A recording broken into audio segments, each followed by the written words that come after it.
اور بے شک وہ آدمی بالضرور ان کے چپلوں کے آواز کو سنتا ہے. اور محترم ناظرین کرام، اس سے میں آپ کو یہ بات بھی بتانا چاہوں گا کہ جو آدمی چلتا ہے، جب آدمی چلتا ہے تو کبھی ایسا ہوتا ہے کہ اس کی چپل کی آواز آتی ہے اور کبھی ایسا ہوتا ہے کہ اس کی چپل کی آواز نہیں آتی ہے. جوتی کی آواز کبھی آتی ہے، کبھی اس کی جوتے کی آواز نہیں آتی ہے. زندہ لوگ کو بھی کبھی آتی ہے اور کبھی نہیں آتی ہے. لیکن آقا صلی اللہ علیہ وسلم فرماتے ہیں وَإِنَّهُ، اور بے شک وہ لَيَسْمَعُ، ضرور سنتا ہے.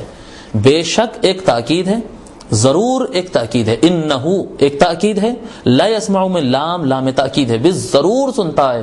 ایسا ہو ہی نہیں سکتا ہے کہ اس کے ساتھی اس کو چھوڑ کر جائے اور ان کے پیروں کی آواز نہ سنے. نہیں، چھوٹے سے چھوٹی آواز بھی اگر ہو، باریک سے باریک آواز بھی کیوں نہ ہو، وہ ہو سکتا دنیا والوں کو بھی نہیں سنائی دیتا ہو. اب محترم ناظرین کرام، پھر بھی اگر پتھر ہو اور پتھر پہ انسان چل رہا ہو تو اس کو اس کی آواز آ سکتی ہے، لیکن مٹی پر تو آواز بہت کم آتی ہے.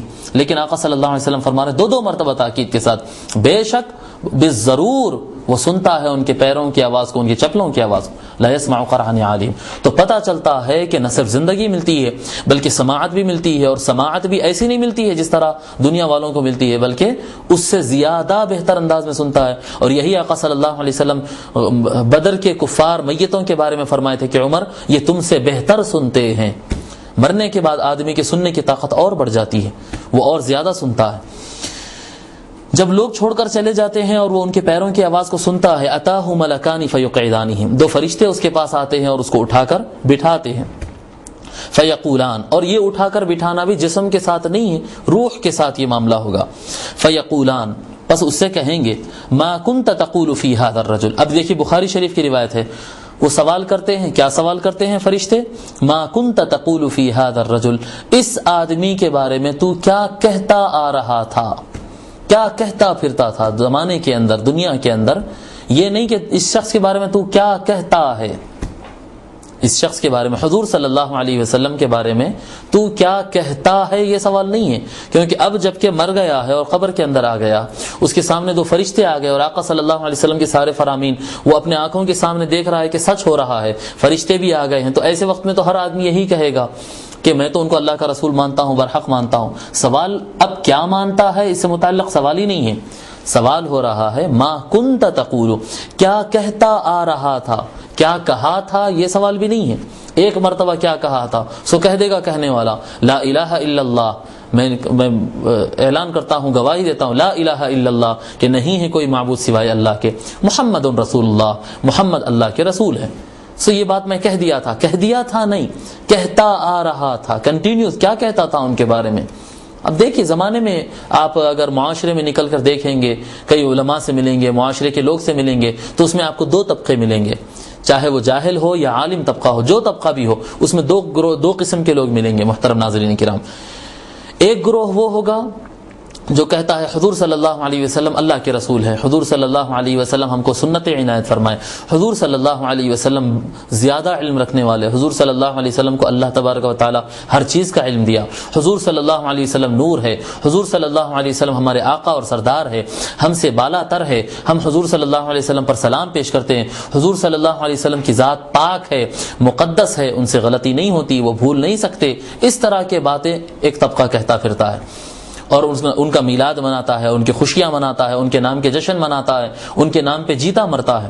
اور ایک طبقہ ہوتا ہے جس کی زبان پر ہمیشہ یہ ہوتا ہے کہ حضور صلی اللہ علیہ وسلم تو معاذ اللہ مر چکے ہیں، حضور صلی اللہ علیہ وسلم سے کچھ نہیں مانگا جا سکتا، حضور صلی اللہ علیہ وسلم تو اب ہمارے درمیان نہیں رہے، حضور صلی اللہ علیہ وسلم کو یہ بات نہیں معلوم تھی، اتنا معلوم تھا، اتنا نہیں معلوم تھا، حضور صلی اللہ علیہ وسلم پیٹ پیچھے نہیں جانتے، حضور صلی اللہ علیہ وسلم خود عاجز آ گئے تھے، حضور صلی اللہ علیہ وسلم سے غلطیاں ہو سکتی تھی. بہرحال ایک دو طبقوں کو ہم دیکھیں گے اس کے اندر. ایک طبقہ وہ ہوگا جو حضور صلی اللہ علیہ وسلم کے تعریف کرنے میں اور ان سے محبت ظاہر کرنے میں اپنے توانائیاں صرف کرتا رہا ہے، اپنا سارا وقت لگاتا ہے. اور ایک گروہ کو وہ دیکھیں گے ہم جو حضور صلی اللہ علیہ وسلم کی کمزوریاں، نقائص، مجبوریاں اور عجز و انکساری، بس اسی چیز کو پکڑ کر رکھے گا اور یہی چیزوں کو بیان کرنے کی کوشش کرے گا اور یہ بتانے کی کوشش کرے گا کہ حضور صلی اللہ علیہ وسلم کو یہ نہیں آتا تھا، وہ نہیں کر سکتے تھے، وہ تکلیف میں تھے، وہ کمزوری میں تھے. اس طرح کی باتیں کرنے لگے. فرشتے یہی سوال کر رہے ہیں ما کنت تقول فی ھذا الرجل، اس شخص کے بارے میں کہ تو کیا کہتا آ رہا تھا، کیا کہا تھا یہ سوال نہیں ہے، کیا کہتا آ رہا تھا. کس کے بارے میں؟ فی ھذا الرجل، اس شخص کے بارے میں تو کیا کہتا آ رہا تھا. لمحمد، حضور صلی اللہ علیہ وسلم کو بتلا کر پوچھیں گے. یہ دیکھو یہ محمد ہے، یہ حضور صلی اللہ علیہ وسلم یہ سامنے کھڑے، ان کے بارے میں تو کیا کہتا آ رہا تھا. فاما المؤمن فیقول، اب رہا مؤمن سو وہ کہے گا اشہد انہ عبد اللہ ورسولہ، میں گواہی دیتا ہوں کہ بے شک وہ اللہ کے بندے ہیں اور اللہ کے رسول ہیں. فیقال له انظر الى مقعدک من النار، جو ایمان والا ہے وہ تو کہہ دے گا کہ میں مانتا ہوں یہ اللہ کے بندے اور اللہ کے بھیجے ہوئے رسول ہے. فیقال له انظر الى مقعدک من النار، اس سے کہا جائے گا دیکھو دوزخ میں یہ تمہارا ٹھکانہ تھا. قد ابدلک اللہ به مقعدا من الجنہ، اللہ تبارک و تعالی نے دوزخ کے اس ٹھکانے کو، تیرے اس ٹھکانے کو تبدیل کر کے تجھ کو جنت میں فلاں ٹھکانہ عطا کر دیا ہے. فیراہما جمیعا، وہ قبر کے اندر سے ان دونوں مقامات کو دیکھ لے گا. محترم ناظرین کرام، یہاں پر میں تھوڑی سی وضاحت کرنا چاہوں گا کہ حضور صلی اللہ علیہ وسلم فرما رہے ہیں فیراہما جمیعا، وہ دونوں جگہوں کو دیکھ لے گا. کون سی دونوں جگہوں کو دیکھے گا؟ ایک دوزخ میں جو ٹھکانہ اس کا ہو سکتا تھا، اور دوسرا جنت میں جو اس کا ٹھکانہ بنا دیا گیا، مقرر کر دیا گیا.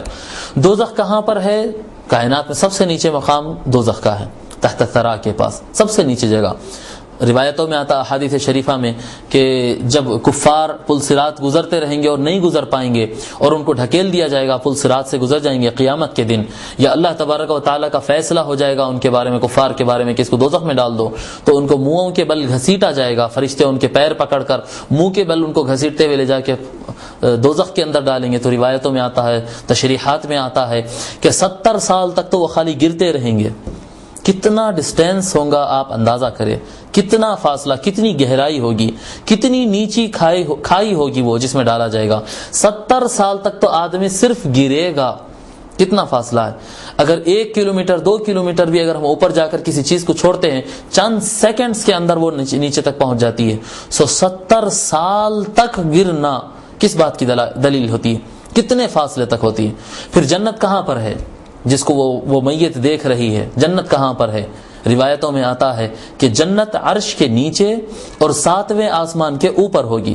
عرش خدا کے نیچے ہوگی اور 7ویں آسمان کے اوپر ہوگی.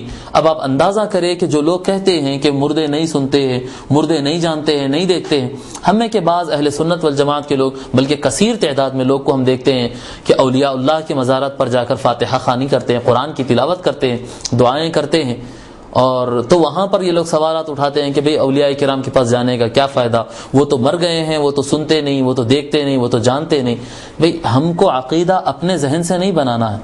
اگر کوئی شخص عقیدہ اپنے ذہن سے بناتا ہے تو وہ بدعت ہوگی، وہ گمراہی ہوگی، اور دین اپنے نفس اور اپنی مرضی کے اتباع کا نام نہیں ہے. دین قرآن اور حدیث میں ہے.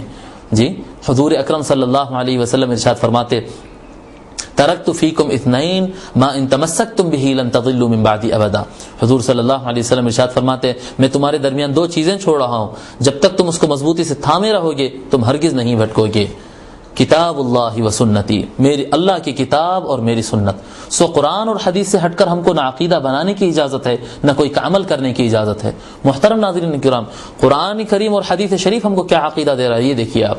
روایت حضور صلی اللہ علیہ وسلم فرما رہے ہیں کہ فیراہما جمیعا، وہ جو میت جو قبر کے اندر ہوگی وہ دونوں چیزوں کو دیکھ لے گی. وہ تحت الثری کی جو دوزخ ہے وہاں تک بھی دیکھ لے گی، اور وہی میت اور وہی انسان جو مر چکا ہے جس کو ہم مردہ کہہ رہے ہیں اس کے اندر دیکھنے کی اتنی صلاحیت ہے کہ وہ 7 آسمان کے اوپر جنت میں جو اس کا مقام ہے وہ جگہ کو بھی وہ دیکھ لے گا. اب آپ اندازہ کریں کہ اس کی نگاہ کتنی تیز کر دی جائے گی، کتنی تیز کر دی جائے گی اور کتنے فاصلے تک وہ دیکھ سکتا ہے.